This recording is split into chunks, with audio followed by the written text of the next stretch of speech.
Welcome everyone to Digital Ecommerce Podcast. I'm your host Kenneth Leon Lam. Today I'm absolutely thrilled to have you join us today. If you are passionate about e-commerce, digital marketing, or AI, or just want to stay ahead of the curve on online business world, then you're in the right place. Today we have Peter, who joined us today to talk about AI, appointment settings, or calling. Peter, would you mind to introduce about yourself, please? Thanks, Kenneth. All right, so I'm Peter Banigo. I'm the founder of Target ICT. Target ICT, which was founded back in 2018. So Target ICT was a business I started after starting a lot of businesses, some of them, I think about 2 or 3 e-commerce brands before that, some food, some different things. And why I said Target ICT back then was I realized that most of the things I started, a lot of them were things I didn't have an expertise in, but I was able to use tech to have an advantage over other people. So I started Target ICT basically to help other businesses do the same thing, use tech to have an advantage over other businesses and do more. So that's basically it. Right. So your background is more of like AI, right? What do you do to come to today's like AI appointment settings in the past? Oh, yes. So I'll be, I think I'll talk more of there's a product we're about launching, which is instant setters. So instant setters is basically, because over time we've been doing different things to help businesses do more. And we realized with e-commerce, with people selling courses, with even brick and mortar businesses, a lot of them are advertising online. A lot of them are doing marketing, doing adverts, doing everything. And depending on the size, there are two sides to this coin. There are the smaller businesses who can't really afford to hire someone, but they keep having these calls coming in. They keep having people calling in to buy from them or know different things. And a lot of times they can't handle it. Then there are the bigger businesses too, who already maybe have a lot of appointment setters. They have a lot of people to answer these calls. But first of all, these people can't really handle these calls 24/7. That's the first part. The second part is a lot of times they have to hire out of, like for instance, US businesses end up hiring out of the US. I talked to someone from the UK and he was hiring from South Africa because it was cheaper for them. But a lot of times when they do that, you have these cultural differences and all that come up. So those are the 2 kinds of businesses that these products we're launching solves their problem. So that's why we're actually launching the instant setters products. Right. What is a AI appointment setters? Like, would you mind to tell us is it for, and is it like new things in 2024, or do you think that is good enough to use it right now in nowadays? Oh yeah. Yes, it is. So basically, an AI appointment setter is basically, there are 2 ways it works. So first of all, you can have a phone number on your website. When anyone calls that phone number, it's going to be picked up by this human sounding voice, because before now, in fact, even till now, I was complaining about that just a few days ago. Most banks and they still use this IV interactive voice response. So you call and they tell you press 1 to do this, press 2 to do this, press 3 to do this. This AI setters actually a lot of levels above that.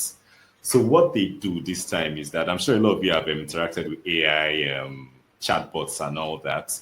What these AI appointment setters do is, when you call, instead of a robot telling you press 1 and press 2, this AI is able to recognize and process your voice. So when you talk, it's able to understand what you're saying, and then it's able to give you solutions because it is trained on the company's data. So what we do is usually we take the brochure, we take the content on the website, we take the catalog, we might take the inventory if that's necessary.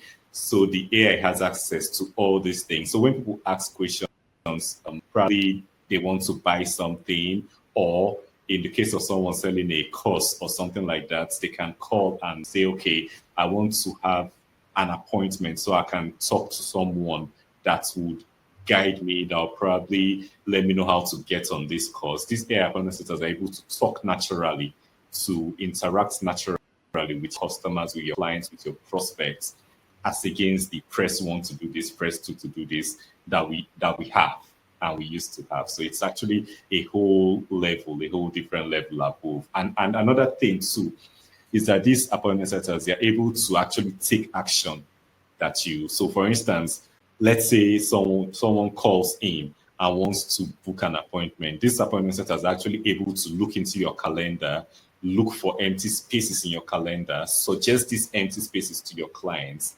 and book you into that space. So I think they're more advanced than what most banks and co use now. Right. When it comes to the voice as in like, I think my real question is like, what's the difference between appointment setters in AI and or sales in AI? Like, can they be sales as well as well as appointment setter in the same time, or what kind of human interaction that we have to be interact with the customer? Okay. So basically, appointment setter is usually the first step in any sales interaction. So the appointment setters would usually take in that first inbound call, qualify the lead. AI can do that, qualify, know whether these people are able to buy and they are ready to buy. Then if the lead is qualified, the appointment setter books the appointment with a closer, so with a sales closer. Yeah. So basically, I think why we focused on appointment setters is that even though these AI setters are actually miles ahead of what we have, when it comes to sales, when it comes to actually building rapport, when it comes to closing a sale, I feel a human element is actually needed, because a lot of people want to talk to a real person. A real person will be able to look at your face and know and read your emotions, will be able to know if you're because okay, a lot of times when you're on a sales call, someone might say something, but their body language says something else.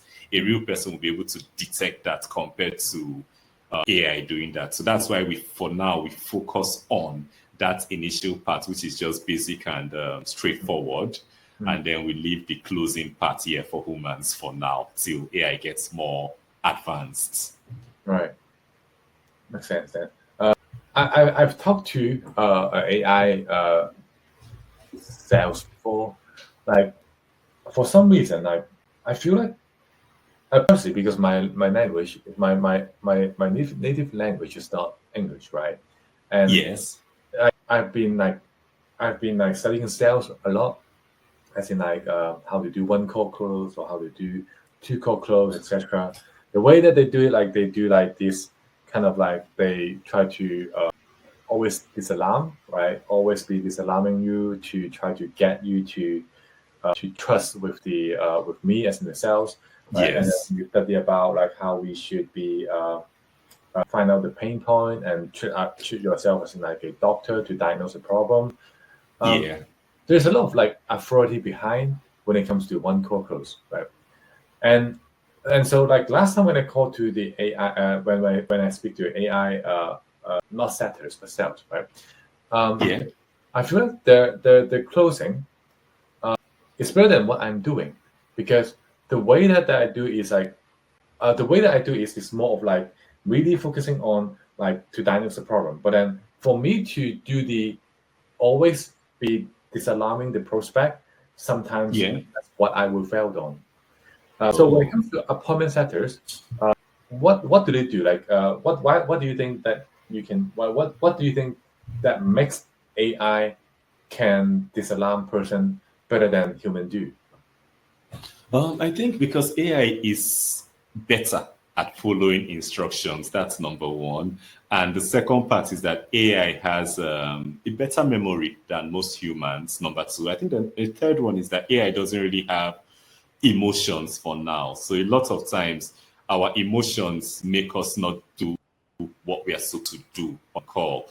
We might feel you might know that you're supposed to be doing this thing or that thing at this point, but you feel a different way at that point and you don't do it, or you simply just forget maybe your tense or your turns, and then you forget what you're supposed to do at that point. So that happens a lot too. Yeah. So those three things are things that AI doesn't have, that humans have. That's a blocker for us. So what technology and algorithms are used in AI normally? What technology? What technologies and algorithms are commonly used in AI appointment setters normally?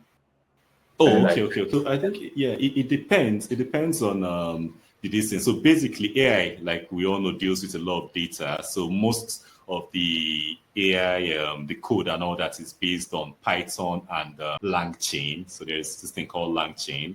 So then LangChain, then it works.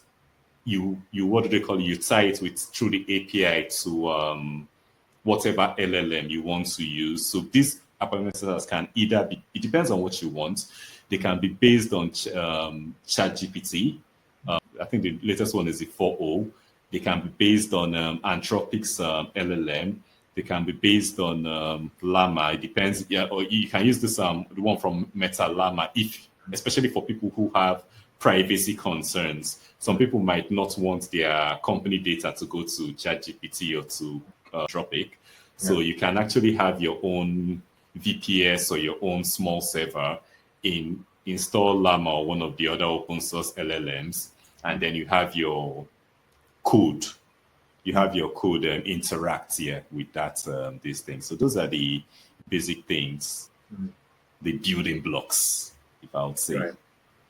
Right. And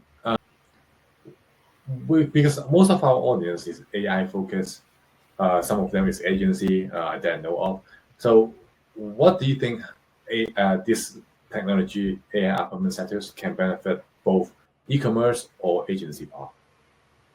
Okay, so for the e-commerce part, first of all, it saves money because like the first set of people I talked about, I actually tried, I think before we started trying to launch this product, I tried to hire an appointment setter, and the process was long. Had to put up the post on Indeed, had to talk to a lot of people, and hiring, you have to trust your guts, you have to do a lot of things that you have to a lot of things that don't really scale to make sure that works. But when a smaller business saves that time doing all those things, you can use that time to do something else, to build your business, to look at your ads, to improve on your ads. And apart from the time saved, you save some money too, because it costs less. It costs less here than a lot of the time, depending on where you're hiring from anyway. A lot of time it costs less than using a real human for it. So I think that's for the e-commerce side. Then for the agency side, a lot of times the agencies, what they do is deploy these maybe websites, software, different things for clients. So if agencies jump on this AI appointment setter trend, I think what they can do is that they have a new source of revenue, a new source of income a new recurring source of income that they can always add to whatever they are already offering their clients. Because like I've seen some agencies these days, they deploy websites and they have these setters embedded in the website already. So at least that makes you able to charge more than you would have charged normally for something like that. So I think that was going to be like a chatbot that we are doing, and then they will do the chatbot appointment setting that you're talking about. Yes. So for our case, we're using voice. So you have a phone number on the website here that they can call. Cool. Yeah, I mean, for the audience out there, like just like an e-commerce store, we normally have a phone number on top or at the back below for customer service. So that is actually a very good chance to buy a AI setters to collect your questions, and then have Zapier to put all the questions in one place. Then you can come back to them. So that would definitely a way to build trust, and you will save time by prepare all the things first before you talk to them, rather than going back and forth. I think another use case that we can go for, other than the phone number at top, I think sometimes doing outreach for some of the service is important. For example, if you are doing a, let's say, supplement, right? Then you can say, you can create a funnel, and in that funnel, you will do a consultation call, right? And in the consultation call, they might have provide you the number. You just call them and then sell a AI to see if they're interested to have to book in the date. So you can just call them at that date, right? So those are the things that I think, Peter, that you can provide as a solution to them to set up the technology behind. Am I correct? Yes. Yeah. Now that's very interesting, because that is definitely one of the growth hacks that I would say for business owners, that to save time and is a added service to their customer as well. That would definitely increase the lifetime value, right? So what other than that, like can you share a success story or case study where AI appointment setters like significantly improve like productivity or revenue that you have driven before? Okay, so I think while testing, there's a Facebook group, really big Facebook group of marketers that I'm on. So I made a post recently. So there was this lady, she has a course, an online course. And she was complaining that it's really overwhelming having to try and handle, or because she was handling the course at that point by herself. But the issue she had was that a lot of these calls were not really serious, because one thing, a lot of people say your inbound calls are good because she was getting from SEO, she was getting from ads. A lot of people say inbound calls are good, but you notice that a lot of these inbound calls, a lot of them are people just playing around. A lot of them are people trying to sell you stuff. A lot of them are people who maybe want to price shop, or a lot of them are competitors that just want to figure out what you're doing. Funnel hack, that's what they call it, trying to funnel hack to know what you're doing. So all those things, you complain that these people were wasting a lot of time. I think that was about 3 weeks ago, made a post in the group. We had an interaction back and forth for her to test this instant setter. So the number now on the website was replaced with the instant setter number. So how it was configured was that if she's available, it can forward to her number if she wants it, but by default the instant setter was going to handle everything. And I think that was last week or thereabouts. I think she said that it's really made a big difference, especially she said she felt at peace. I think that was the word she used, felt at peace. Didn't have unnecessary inquiries coming in. The only things coming, because that one was set up to book to Google Calendar. So the only thing she was getting was just once in a while someone books in to actually buy the high ticket of her course. That was what she was getting. She wasn't having to stay on the phone and try to talk all day, a lot of the time for no reason. So I think that was one. That's the one that just comes into mind as you ask that question. Yeah, I'm sure that that's something that when it comes to the AI appointment setters, you know that AI is passing so fast right now, right? There's different model like Block, Sonnet, like, and then there's like different runway software that's come up as well. What do you think is the upcoming feature that you think AI appointment setter is capable of as well? We all know that the scope is always like setting appointment, but then what are the other things that you think that can further develop, like in the long run? Okay, so I think currently, because these appointment setters really, for now, process voice, they process your voice, so they are limited to your voice, to what you say, what they hear. So I feel with things like this chat's GPT Vision, I think they just released the GPT Vision and all that. When when we're able to incorporate that into these appointment setters, I think that problem I talked about of being able to read body language, of being able to read, like they say, read the room, all those things, I think they're just going to get a lot better. They're going to be able to read emotions, read body language, read different things, and react based on that, not just what the caller says or what the voice says. So they'll have a 360 view of everything. So it will be a lot better than they are now. Right. Do you think that this is the LLM that was tailored to that automatically because of their understanding on the emotional side, or do you think that's something we have to update in our say resources to the model that you hear something like that, then you want to respond in that way or that way? Like, what do you think? Yes.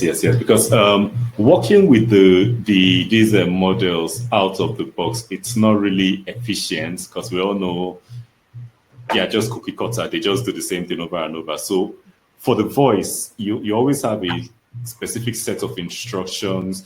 You always tell it what to do. You tell it a lot of times to keep the conversation on track, because a lot of times then people might want to talk about something that's outside of this thing. So you have to instruct it. So, okay, if this person is going out, and politely bring the person back to the conversation. You tell it what to answer in case this happens or in case that happens. So I think the same thing with the vision. That's the same thing that will happen with the vision. You'll be able to say, okay, if the body language is this way, then react this way. Because when you look at it, there are a lot of sales frameworks that people, you mentioned the one call close, the two call close, there's the natural selling, the different sales frameworks. So depending on the sales framework you want to train that setter on, then you'll be able to look at the prospect, look at your clients and know, okay, this person is reacting this way, so we have to go this way. Or like you said, try and disarm the person and all that. So yeah, so I think it's in the code. It's mostly in the code. That's where the magic happens, not in the LLM. The LLM does a lot, but the code makes it perfect. Right. So in order to continue to use the software, I'm sure that people can come to you to set up the software. But for me to continue to operate that software, what are the aftermath that I have to do, or like what skills I should have to in order to handle the AI appointment setter that you set up? Okay, so once the setter is set up, you can set it up to record every call. So all the calls are sent to your Google Drive or whatever. So once it's set up, I think it doesn't really take much of maintenance, honestly. Although, the LLMs and code are linked to it, they would update, things will change. So what happens is that once we set up, there's usually a monthly subscription you pay that covers that maintenance. So if anything changes, if anything breaks, we always update the code and make sure that everything is working perfectly. So you don't have any downtime on your business. Thanks. If for a business who wanted to set up the service that you're providing, what do you think is a step-by-step transformation? Say right now I have a appointment setter in my company, right?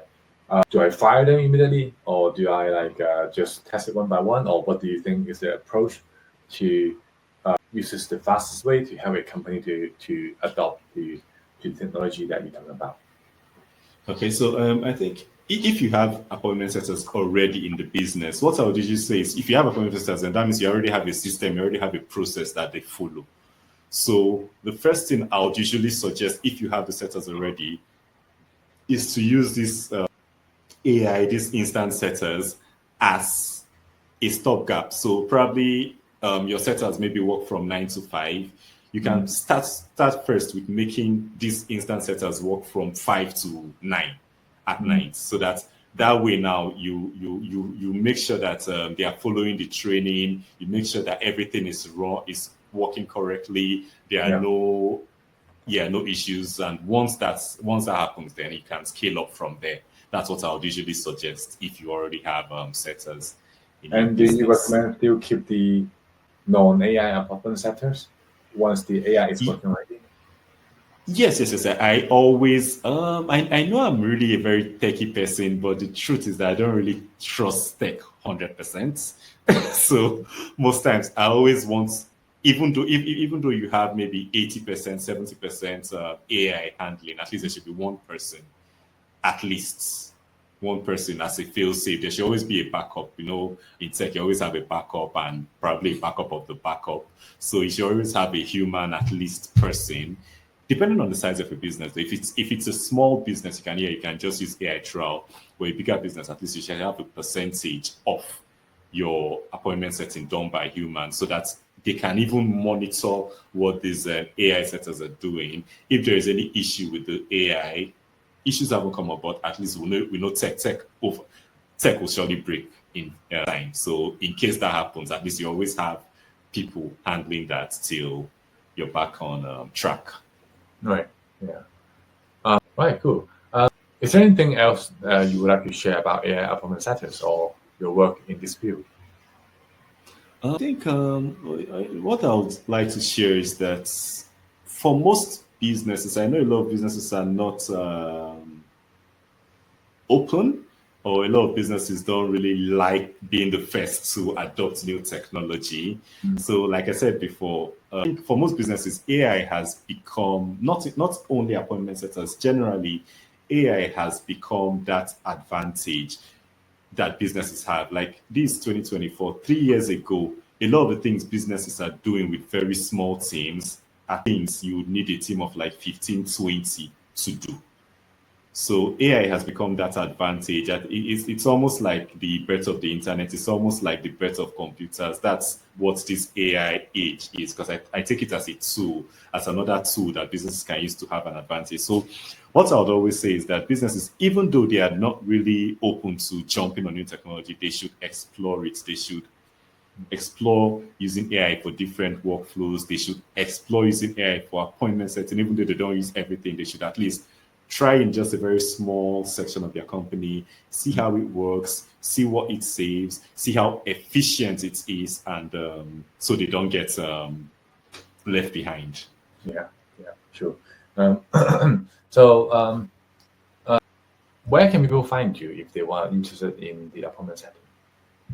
Okay, so for the appointment setters, you can get, we have instantsetters.com, but like I said, we are still testing, so we haven't set up by the time it is out, it should be set up anyway.